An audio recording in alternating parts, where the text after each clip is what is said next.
নমস্কার। প্রগতির পথ অনুষ্ঠানে আপনাদের সবাইকে স্বাগত জানাই।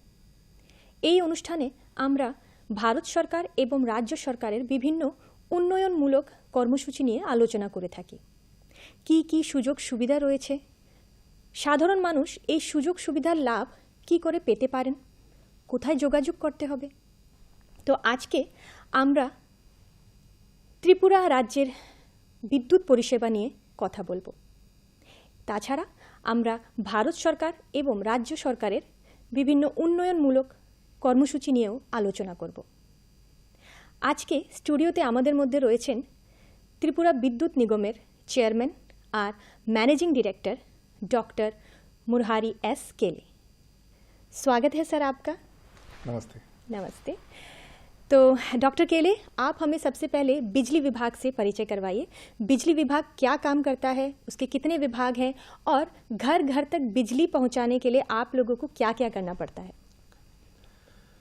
त्रिपुरा स्टेट में 1937 में बिजली पहली बार त्रिपुरा वासियों को मिली है। तब जो वीर विक्रम किशोर माणिक्य राजा जो थे, उन्होंने 50 किलोवाट का एक जनरेटर सेट लगाया था और तब से वो बिजली मिलना शुरू हो गया।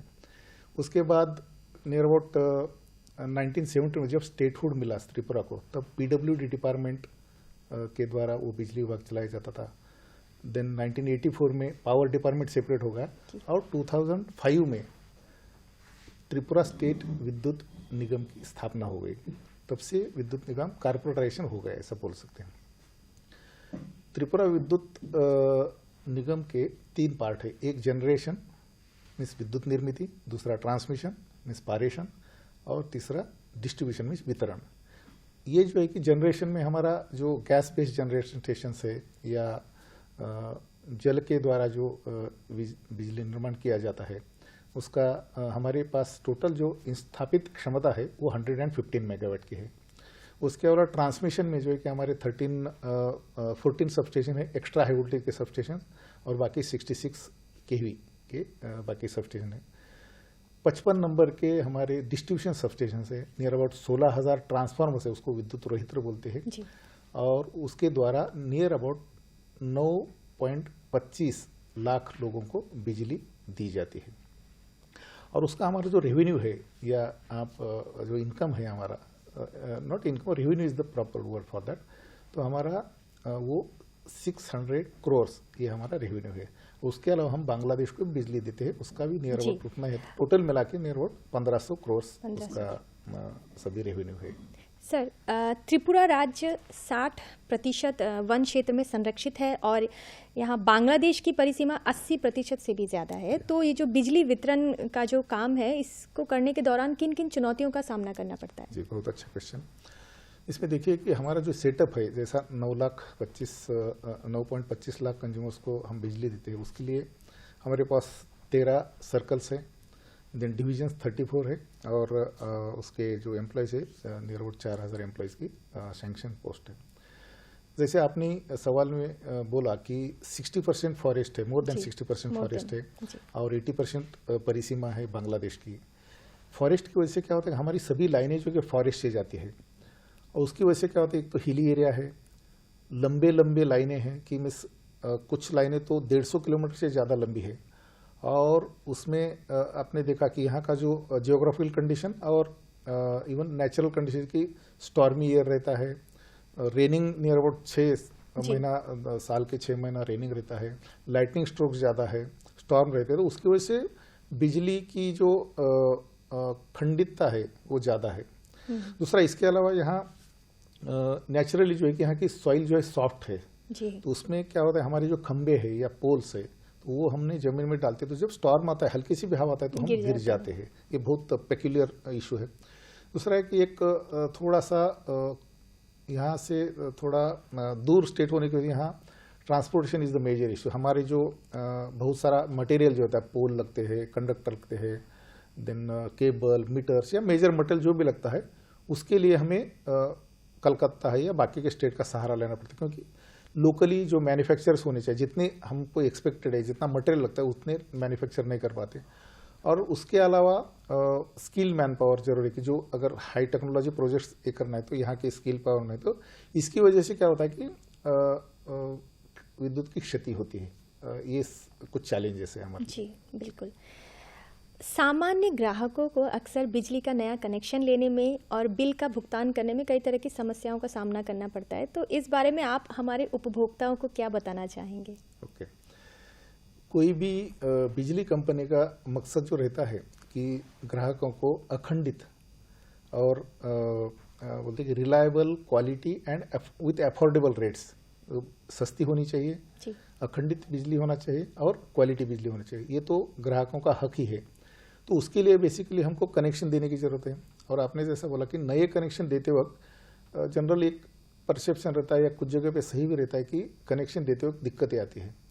इसमें जैसा जैसा हम रिफॉर्म्स करते गए तो उसमें अभी हमने क्या किया, पहले ऑफलाइन में हम कंपनी के ऑफिस में, दफ्तर में जाके ग्राहक को कनेक्शन देना पड़ता था। तो अभी हमने क्या किया कि वो सिस्टम बंद करके ईज ऑफ डूइंग बिजनेस, जैसा केंद्र सरकार ने भी उसके ऊपर बहुत सारा काम किया है, राज्य सरकार काम कर रही है और हमने भी उसका एक परिप्रेक्ष्य में हमने ऑनलाइन सर्विस कनेक्शन देने के लिए सभी जो है कि IT बेस हमने सुविधा की है। तो कोई भी ग्राहक हमारा ऑफिस में बिना गए वो घर बैठे वो रजिस्ट्रेशन कर सकता है कनेक्शन के लिए। उसका जो एक ऑनलाइन कोटेशन मिल सकता है और उसके बाद उन्होंने पैसा भरने के बाद हम विद इन अ मंथ, 1 महीने में उसको कनेक्शन देना है। बहुत सारे लोगों को क्या होता है कि असुविधा होती है कि भाई वो ऑनलाइन भर नहीं सकते, तो हमारे ऑफिस में भी अगर गया वो ग्राहक तो हमारे लोग उसको भरने के लिए मदद करेंगे। कनेक्शन देने के बाद वो ट्रैक कर सकता है या हमारा एप्लीकेशन कहाँ पेंडिंग है, उन्होंने पैसे भरे कि नहीं, हम भी ट्रैक कर सकते हैं और ग्राहक भी ट्रैक कर सकता है। और अभी ये जो सुविधा है कि हम बहुत ही अच्छी तरह से हम मैनेज कर रहे हैं अभी। जी। Smart customer care call centre और FRT, ये क्या है, इसके बारे में ज़रा बताइए। जी, ये हमने as a part of reform smart customer care call centre नया सुविधा शुरू की है। पहले कॉल सेंटर था लेकिन उसका लोगों को इतना ज़्यादा उसका फायदा नहीं होता था। तो हमने क्या किया कि बहुत ही एडवांस टेक्नोलॉजी से smart customer care call centre last 1 साल से वो चल रहा है। उसमें उसके साथ FRT means fault restoration team भी है। स्मार्ट कस्टमर केयर की जो विशेषताएं हैं, ये तो वहाँ टोल फ्री नंबर है 1912 जी। उस पे कोई भी स्टेट का कोई भी ग्राहक, कोई भी इंसान, कोई भी कस्टमर कहीं से भी स्टेट के थ्रू वो कॉल कर सकता है। उसके लिए उसको पे करने की ज़रूरत नहीं है और उसके लिए 4 लैंग्वेजेस है, हिंदी, इंग्लिश, बांग्ला और कोकबरक लोकल लैंग्वेज, उसका सभी में वो बात कर सकता है। हमारे जो वहाँ जो बैठे एजेंट्स बोलते हैं या कॉल सेंटर में जो एजेंट बैठे हैं वो 35 एजेंट्स है। हर एक शिफ्ट में 12, 13, 14 या नाइट शिफ्ट में थोड़ा कम रहता है। और नहीं तो बारिश है या बाकी अगर कुछ कभी प्रॉब्लम्स आता है तो वही जो एजेंट्स है वो ज़्यादा देर बैठ के ओवर टाइम करके हम वो सुविधा देते हैं। उसमें उसके लिए अगर कोई लोगों का एक कहना रहता है कि 1912 है वो एंगेज लगता है, तो उसके लिए हमने क्या किया कि उसके लिए अलग एक सुविधा दी। व्हाट्सएप नंबर है 9863596081। बिल्कुल, आप ये नंबर लिख कर रख सकते हैं। आप लोग के यहाँ अगर बिजली की किसी भी तरह की समस्या हुई, आप व्हाट्सएप के द्वारा भी आप कांटेक्ट कर सकते हैं जी। उसके अलावा हमने सोशल मीडिया से इंटीग्रेशन किया है कि कोई ट्विटर हैंडल पे वो कंप्लेन कर सकता है, कोई फेसबुक है या हमारा कॉल सेंटर का मेल ID है, तो इसके ऊपर लोग उसका ग्रीवेंस से वो रजिस्टर कर सकते हैं जी। इनके साथ हम FRT जो है फॉल्ट रिस्टोरेशन टीम, ये कॉल सेंटर का ही एक पार्ट है कि अगरतला सिटी में जो एग्जिस्टिंग हमारे लोग जो सर्विस प्रोवाइड करते थे उनको रिप्लेस करके हमने क्या किया कि वो एडवांस जो है कि एक उनके पास 13 vehicles, 13 sub division, 13 sub division के लिए 13 व्हीकल है। उसके साथ स्टाफ है, स्टाफ जो well dressed, well equipped with safety equipments, ये सब स्टाफ रहता है। ग्राहकों के घर पे जाके वो उसका सर्विस वायर रिलेटेड कंप्लेंट है, बिलिंग रिलेटेड कंप्लेंट है या जो भी कंप्लेंट्स है या शॉक लगता है, सेफ्टी है, जो भी कंप्लेंट्स है वो अटेंड करता है। और उसका रिस्पांस टाइम भी हमने पहले अगर 4 घंटा लगता तो अभी 1.5 घंटे में हम ये सप्लाई रिस्टोर करते हैं। ये बहुत अच्छी सुविधा है जी। तो ये FRT के अंतर्गत आता है जो आपने कहा। अगरतला को स्मार्ट सिटी बनाने की प्रक्रिया चल रही है जी। और इसमें क्या विशेष सुविधाएं हैं जो अगरतला को मिलने वाली हैं? गुड। इन कंटिन्यूएशन मीन्स जैसे आपने बोला कि smart customer care call centre, it is a part of the smart Agartala. जैसा देखिए कि त्रिपुरा सरकार ने एक मॉडल त्रिपुरा स्टेट बनाने की पहल की है, और उसका पार्ट हमारा एक जो डिपार्टमेंट है, बहुत ही महत्वपूर्ण डिपार्टमेंट, कि ग्राहकों को हर एक महीने में हर घर पहुंचने वाला डिपार्टमेंट। तो इसलिए सुविधा जो होना है उसके लिए बहुत स्मार्ट इनिशिएटिव लेने की जरूरत है। अगरतला स्मार्ट सिटी है तो उसके लिए स्मार्ट सिटी के लिए बहुत सारे smart appliances, smart infrastructure, controlling, monitoring, ये सब स्मार्ट होना चाहिए। तो पहला हमारा जो है कि smart customer care call centre, जैसा मैंने पहले बताया। दूसरा जो है कि स्मार्ट नेटवर्क के लिए क्या करना पड़ेगा कि आपको इंफ्रास्ट्रक्चर जो है कि लाइन्स है, तो ओवरहेड लाइन्स है कि उसकी वजह से जो शहर है अपना वो उसका जो ब्यूटी है वो कम हो जाती है। तो जो ओवरहेड है वो अंडरग्राउंड करने की अभी पहल चल रही है। उसमें स्मार्ट सिटी के जो प्रोजेक्ट्स है उसका हमें कोई हिस्सा दिया जाता है कि कुछ पैसा देके वो हम उनके द्वारा कर रहे हैं। दूसरा इंटीग्रेटेड पावर डेवलपमेंट स्कीम जो है सेंट्रल की योजना, उसके द्वारा कुछ हम अंडरग्राउंड कर रहे हैं। और बहुत सारे ऐसे पहले इसके अलावा स्मार्ट मीटरिंग, हमने नियर अबाउट सिटी में 45,000 कंज्यूमर्स को स्मार्ट मीटर लगाए हैं, जिसकी ऑटोमेटिक रीडिंग होता है, ऑटोमेटिक कंप्लेंट रजिस्टर कर सकते हैं। और then load balancing, online health monitoring system of the transformer, जो ट्रांसफार्मर रहते हैं कि फेल होने की वजह से बहुत सारे लोगों का सप्लाई बंद होता है, तो उसके लिए ऑनलाइन उसकी हेल्थ मॉनिटर करते हैं। और स्मार्ट मीटरिंग के द्वारा हम वो स्मार्ट बना रहे हैं। उसके बाद द्वारा मॉनिटरिंग के लिए स्काडा है, उसकी वजह से हम ये करते हैं। जी, आने वाले समय में इसका मतलब हम ये कह सकते हैं कि अगरतला में जो बिजली के खंभे जो नज़र आते हैं वो लगभग नहीं दिखेंगे। जी। बहुत सुंदर। तो मैं एक और बात जानना चाहूँगी कि उपभोक्ताओं की तरफ से अक्सर, क्योंकि मैं भी उपभोक्ता हूँ तो इस तरह के सवाल आते हैं कि हमने जितनी बिजली खर्च की नहीं उससे कई गुना ज़्यादा बिल आ जाता है। तो क्या बिजली की रीडिंग लेने में किसी तरह की कोई दिक्कत आती है? और एक बात भी इसमें मैं जोड़ना चाहूँगी कि बिजली थोड़ी महंगी होती जा रही है, तो इस बारे में भी आप क्या कहना चाहेंगे? अच्छा, ये ग्राहकों के ऊपर इसका परिणाम जरूर होता है। बहुत बार हम क्या करते हैं कि मीटर लगने के बाद ग्राहकों को भी एक जिम्मेदारी रहती है कि मीटर के द्वारा जो बिजली हमारा मॉनिटरिंग होता है, मीटर दिया है कि जो बिजली का जो खपत है वो काउंट करने के लिए मीटर दिया जाता है। तो अगर ग्राहकों ने भी अगर मॉनिटर किया कि हम अप्लायंसेस बढ़ाते हैं लोग, लेकिन उसका इन्फॉर्म नहीं करते बिजली विभाग को, अभी सपोज रेफ्रिजरेटर ले लिया, एसी ले लिया, तो लोगों को इन्फॉर्म करना चाहिए। मतलब आप कहना चाह रहे हैं कि अगर हम अप्लायंसेस बढ़ाए तो बिजली विभाग को ये इन्फॉर्म करना होगा? राइट। ये आपने देखा कि ये आपने अप्लायंसेस ले लिया और आपको उसी टाइम आपका ज़्यादा बिल आना शुरू हो जाएगा। तो लोगों को क्या लगता है कि भाई हमने तो ज़्यादा कुछ यूज़ नहीं कर रहे, समर है, समर सीजन में बहुत ज़्यादा क्या होता है, ये सीजनल चेंजेस जो रहते हैं जी। वो भी आते हैं। ये भी फर्क पड़ता है। तो लोगों के लिए एक मॉनिटर करने के लिए एक तो हमारा जो हर एक इसका बिल कैलकुलेटर बोलते हैं हम, जैसा अपना कैलकुलेटर रहता है, उसको एक बल्ब यूज़ किया तो कितना, एक ट्यूब अगर रही तो कितना, फैन का कितना आना चाहिए, रेफ्रिजरेटर का कितना, एसी का कितना, कंप्यूटर का, उसका बिल कैलकुलेट घर में भी कर सकते हैं अगर अवेयरनेस है कंज्यूमर्स में। वो अवेयरनेस के लिए हमने वेबसाइट भी अच्छी तरह से डेवलप की, वेबसाइट में हम ये किया है, सब ऑनलाइन अभी सब बहुत सारी चीज़ें की है। तो लोगों ने पहले तो आपका खुद का कंजम्पशन जो मॉनिटर करना चाहिए। दूसरा ऐसा कि रीडिंग जो बिल आता है आपको, तो वो बिल भी देखने की जरूरत है कि भाई बिल में जो रीडिंग लिया है वो करेक्ट है क्या, क्योंकि बहुत बार हमारे लोग भी गलती करते नहीं, ऐसा नहीं मैं बोलूँगा, कभी कभी गलती होती है, या रिमोट जो रहता है एरिया वहाँ कभी कभी बिल नहीं लाते तो उसका एवरेज बिल दिया जाता है। तो उसके लिए हमने उसमें भी सुधार किया है कि अभी फोटो मीटर रीडिंग। दूसरा ऐसा कि जो बिजली एजेंसीज थी जिसको द्वारा हम मीटर रीडिंग कलेक्ट करते थे, उनको हमने इंसेंटिव दिया गया कि भाई आपने 95% से ज़्यादा अगर रीडिंग करेक्ट लिया तो उसको हम इंसेंटिव देंगे, अगर आपने कम किया तो उसको डिसइंसेंटिव या पेनल्टीज भी लगाएंगे। ऐसी सब चीज़ें हम कर रहे हैं। जी।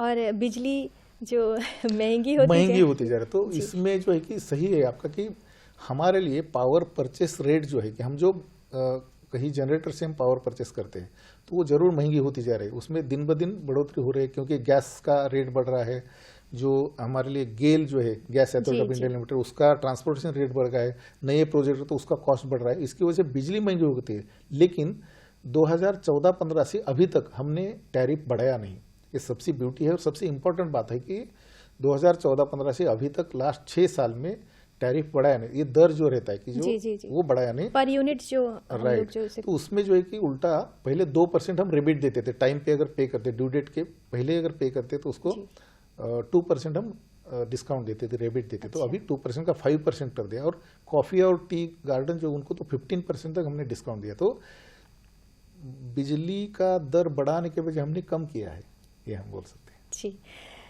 क्या सौभाग्य योजना की वजह से घर घर बिजली पहुंचाने का सपना कितना साकार हुआ है?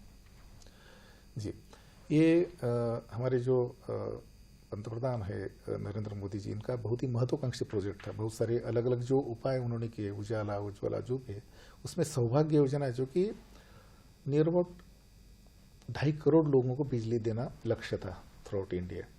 और उसमें से अपना जो लक्ष्य था त्रिपुरा के लिए, तो 1,39,000 ये हमारा लक्ष्य था। तो उसके लिए पहले दीनदयाल ग्राम ज्योति योजना ये स्कीम थी, और उसमें सौभाग्य एडिशनल कर दिया। सौभाग्य में ये टारगेट था कि हर एक ग्राहक को बिजली देना। तो सेंसस के हिसाब से हमने जो टारगेट निकाला था 1,39,000 से, उसमें से ऑलमोस्ट कंप्लीट हो गए। कुछ जगह पे हम पहुंच नहीं सके, तो उसमें नियर अबाउट 3,600 कनेक्शन को हमने सोलर से बिजली त्रिपुरा राज्य के संदर्भ में त्रिपुरा बता रहे हैं? राज्य के संदर्भ में बोल रहा हूँ कि सपोज 1,39,000 जो हमारा लक्ष्य था, उसमें से हमने 1,35,000 नियर अबाउट दे दिए, पूरे दे दिए। बाकी कुछ जो है कि हमने सोलार में भी 3,600 कनेक्शन दे दिए। तो ये जो हमने लक्ष्य जो है कि नियर अबाउट पूरा कर दिया है। उसके लिए जो है कि नई लाइन डालना, ट्रांसफार्मर बिठाना, एलटी लाइन डालना, केबलिंग करना, सबस्टेशन का उसमें सुधार करना, ऐसी चीज़ें बहुत सारी की है, और हमने ये लक्ष्य ऑलमोस्ट पूरा किया है। प्रीपेड मीटरिंग सिस्टम के बारे में अभी थोड़ी देर पहले आप बता रहे थे, तो प्रीपेड मीटरिंग सिस्टम और स्मार्ट मीटरिंग सिस्टम जो है, तो ये त्रिपुरा जो विद्युत निगम की परिकल्पना है ये, तो इसके क्या फ़ायदे होंगे, या लोगों को किस तरह से रिचार्ज करना होगा, उसके बारे में थोड़ा बताइए। जैसा अगरतला शहर में हमने स्मार्ट मीटर्स 45,000 लगाए हैं, वैसा हमने दीनदयाल ग्राम ज्योति योजना और इंटीग्रेटेड पावर डेवलपमेंट्स में एकात्मिक बिजली विकास योजना, उसमें हमने 1,84,000 मीटर हमने इंस्टॉल किए हैं। उसके सिस्टम जो है कि STS वेंडिंग सिस्टम बोलते हैं, मीन्स जो रिचार्ज करने की सिस्टम जो कि इट इज़ एडवांस सिस्टम, तो वो उसके द्वारा हम रिचार्ज करते हैं। तो ये 1,84,000 कस्टमर को हमने प्रीपेड मीटर बनाया, तो उसका फ़ायदा इतना हो गया कि ज़बरदस्त फ़ायदा होगा। एक तो उसको अभी हमको रीडिंग लेने की ज़रूरत नहीं है। दूसरा ऐसा है कि रीडिंग लेने के बाद बिल तैयार करने की ज़रूरत नहीं है। उसके बाद बिल डिस्ट्रीब्यूशन करने की ज़रूरत नहीं है, और बिल डिस्ट्रीब्यूट करने के बाद कलेक्शन के लिए जाने की भी जरूरत है। तो ये क्या होता है कि हमने ग्राहकों को उसका फ्रीडम दिया है कि आप जितना चाहिए, आपको सपोज 500 रुपये का हमको बिजली खपत है, तो 500 रुपये का चार्ज कीजिए, और उसके लिए NFC कार्ड है, वो कार्ड दिया है। अभी तो ऑनलाइन सिस्टम भी हमने किया कि ऑनलाइन आप चार्ज कर सकते हैं। उसकी वजह से बहुत ही सुविधाएं हुई। तो आप जो पहले सवाल पूछा था कि लोगों को लगता है ऐसा हमारा ज़्यादा है कम है, तो वो खुद ग्राहक मॉनिटर कर सकता है। और कंपनी को भी हमको एडवांस में पैसा मिलता है, इसलिए हम उसमें डिस्काउंट दिया है।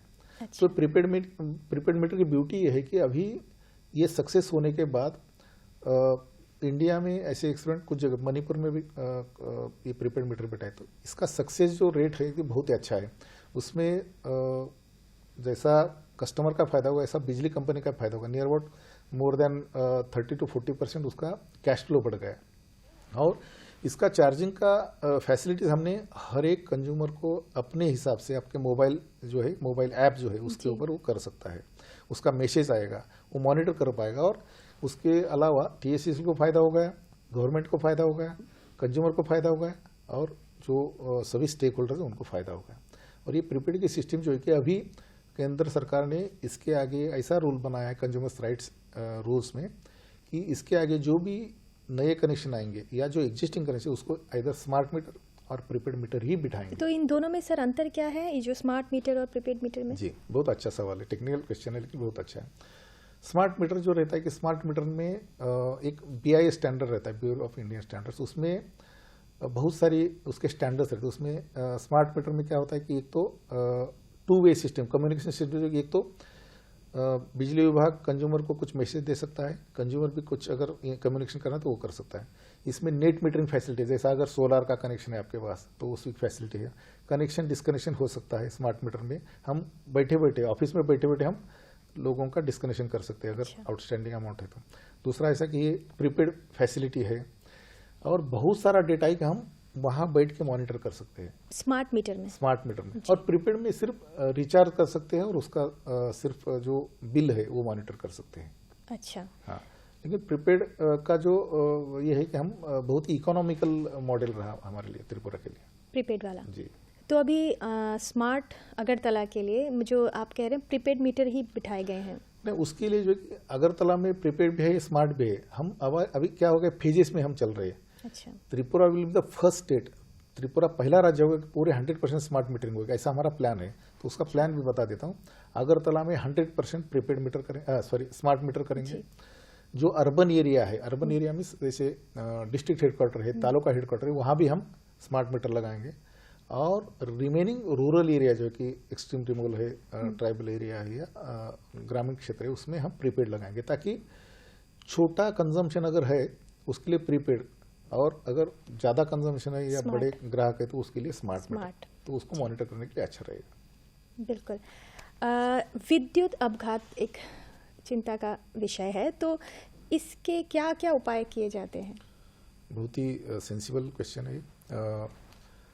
कोई भी विभाग, सिर्फ बिजली विभाग नहीं, कोई भी विभाग ऐसा नहीं चाहेगा कि अपनी जो मैन पावर है या जो जीवित या वित्त हानि होनी चाहिए। बहुत ही सीरियस सब्जेक्ट है। उसके लिए क्या होता है कि अपघात क्यों होते हैं? एक तो निग्लिजेंस या सेफ्टी, जैसा हमारे एम्प्लॉयज़ के अपघात होते हैं या बाहर के लोगों के जो कस्टमर्स है या जानवर है उनके भी अपघात होते हैं। उसका रीज़न है कि एक तो निग्लिजेंस रहता है, केयरलेसनेस रहता है, लैक ऑफ अवेयरनेस रहेगा कि लोगों को मालूम नहीं कि ये सपोज बिजली का तार गिरा है और उसको अगर टच करते हैं, लाइव वायर है, तो वो अपघात का कारण हो सकता है। दूसरा ऐसा है कि हमारे लोग अगर पोल पे चढ़ते कुछ कंप्लेंट्स अटेंड करने के लिए, तो वो सेफ्टी इक्विपमेंट नहीं यूज़ किया तो वो अपघात ग्रस्त हो सकता है। तीसरा ऐसा है कि हमारे लोग जो कि सबस्टेशन में काम करते हैं, जैसे आपने सुना है कि कुछ जगह पे एक्सीडेंट्स हो गए या फायर होता है, ब्लास्ट हो जाती है, इक्विपमेंट से हो जाता है, उसके लिए प्रॉपर अर्थिंग की जरूरत है। सेफ्टी के लिए सेफ्टी वीक हम सेलिब्रेट करते हैं अलग अलग विभाग में, लेकिन इसमें सिर्फ अवेयरनेस, निग्लिजेंस और अगर अच्छी तरह से उसकी तरफ ध्यान दिया ना तो ये अपघात नहीं होंगे। लेकिन फिर भी अगर अनफॉर्चुनेटली ये सब चीज़ें करने के बाद भी अगर अपघात होता है तो हम उसका कॉम्पेंसेशन देते हैं। एक तो हमारे एम्प्लॉयज़ है तो उसको लिए 10 लाख रुपए देते हैं, और अगर आउटसाइडर भी है हमारे निग्लिजेंस की वजह से अगर कोई होता है तो उसको भी 4 लाख रुपए हम देते हैं। जी। जनरेशन के बारे में बताएं, जो अब जो लोड शेडिंग जो है वो होती है या किसी और कारण से बिजली चली जाती है? ये वर्ड जो है लोड शेडिंग के ऊपर मैं थोड़ा ये देना चाहता हूँ, एम्फेसिस करना चाहता हूँ कि लोड शेडिंग अभी बिल्कुल ही नहीं है। लोड शेडिंग क्यों की जाती है? जब डिमांड और सप्लाई गैप जो है उसमें अगर गैप है तो हो सकता है। मीन्स सपोज मेरा रिक्वायरमेंट अगर 500 मेगावाट है और मेरे पास अगर 400 मेगावाट मैं जनरेट कर पाता हूँ और वो दे नहीं पाता ग्राहकों को, तो वो गैप जो है 100 मेगावाट का वो बिजली बंद करना पड़ता है। तो कुछ जगह पे हमको अंधेरे में रखना पड़ता है, उसको बोलते हैं लोड शेडिंग। लेकिन अगर हमारे पास बिजली पूर्ण है, हम तो power supply, power surplus state बोलते हैं, Tripura is a power surplus state. तो उसके लिए क्या होता है कि कभी कभी जैसा हमारे पहले ही सवाल में बोला था कि ब्रेकडाउन्स होते हैं। ब्रेकडाउन्स का रीज़न कि फॉरेस्ट है या स्टॉर्म है, लाइटनिंग है या फॉल्ट होते हैं लाइन पे या लैक ऑफ मेंटेनेंस जो भी है, तो उसकी वजह से अगर बिजली जाती है तो ब्रेकडाउन होता है। तो उसके लिए लंबी लाइनें होने की वजह से मैन पावर का या मटेरियल का अरेंजमेंट करने होते तक बिजली सप्लाई बंद होता है या 4-4, 5-5 घंटा बंद होता है, तो उसको ब्रेकडाउन बोलते हैं जी। या कभी कभी मेंटेनेंस के लिए हम बंद करते हैं, उसको हम लोड शेडिंग नहीं बोलते, तो हम प्रिवेंटिव मेंटेनेंस के लिए बंद किया जाता है। तो उसको लोगों को लगता है बिजली जाती है तो हमारे पास लोड शेडिंग होता है, तो लोड शेडिंग नहीं, इट्स अ ब्रेकडाउन। अच्छा, तो मैं ये जानना चाहूँगी, शहरी इलाकों की तुलना में ग्रामीण इलाकों के जो बिजली के बिल आते हैं उसमें कुछ हद तक छूट दी जाती है, तो क्या गांव के लिए और भी कोई कह सकते हैं कि मतलब कोई और लाभ देने की आप लोगों की कोई परिकल्पना है ऐसी? ये बिजली विभाग या कोई भी कंपनी खुद हो के लाभ नहीं देती, क्योंकि हम ऐसा है कि नो प्रॉफिट नो लॉस इस पे चलते हैं।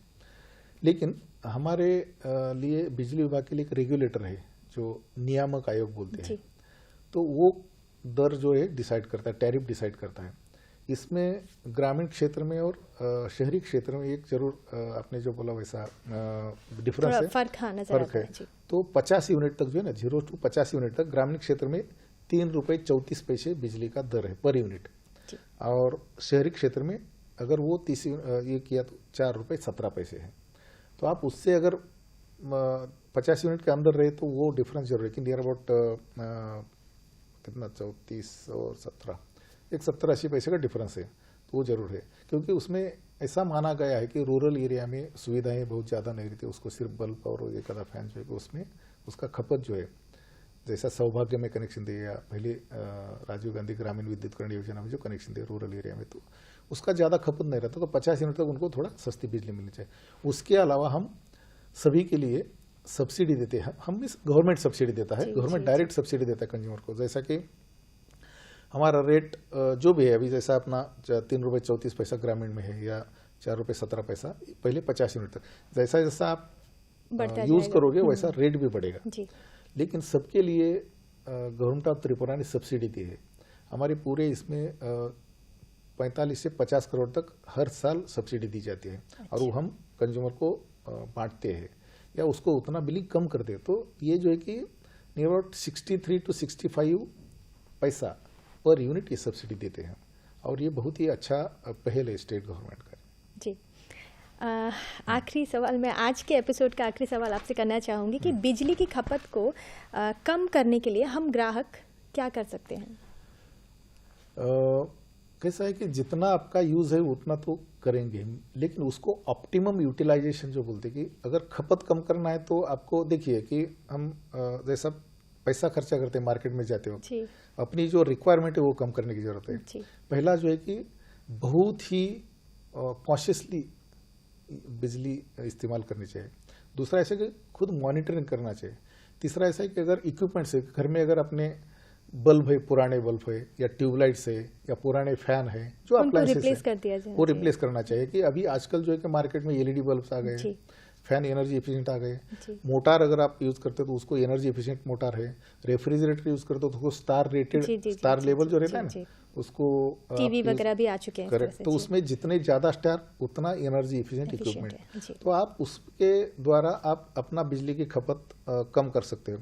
दूसरा ऐसा कि उसके लिए हमारे पास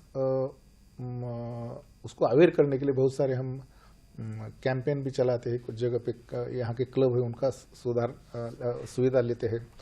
और दूसरा इसमें वेस्टेज नहीं होता। बहुत बार क्या होता है कि हम अभी ऑफिस में बैठे हैं और ऑफिस में बाहर जाते हैं कहीं मीटिंग, तो वो घर पे जैसा हम बिहेव करते हैं वैसा वहाँ चलता रहता है और लोग निकल जाते हैं। या घर में भी क्या होता है कि एक रूम में बैठ के जो गप्पे मारते, तो कभी नहीं तो टीवी चालू रहता है, हम इधर उधर बैठते रहते हैं, अलग अलग रूम में लोग बैठे रहते हैं, उसका just it will be wastage, और वेस्टेज करना भी गलत है।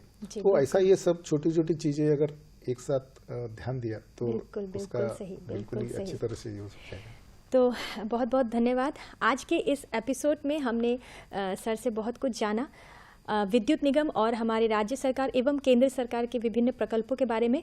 अगले एपिसोड में हम और भी बहुत कुछ जानेंगे। तब तक के लिए धन्यवाद। लेकिन हाँ, अगले एपिसोड को देखना ना भूलिएगा और सरकार द्वारा जारी किए गए कोविड नियमों का पालन कीजिएगा। हाथों को सैनिटाइज करना ना भूलें, मास्क पहनना ना भूलें, और हाँ, अपने घर के आसपास साफ सफाई रखें, क्योंकि हम स्वच्छ रहेंगे तो ही तो समाज स्वस्थ रहेगा। नमस्कार।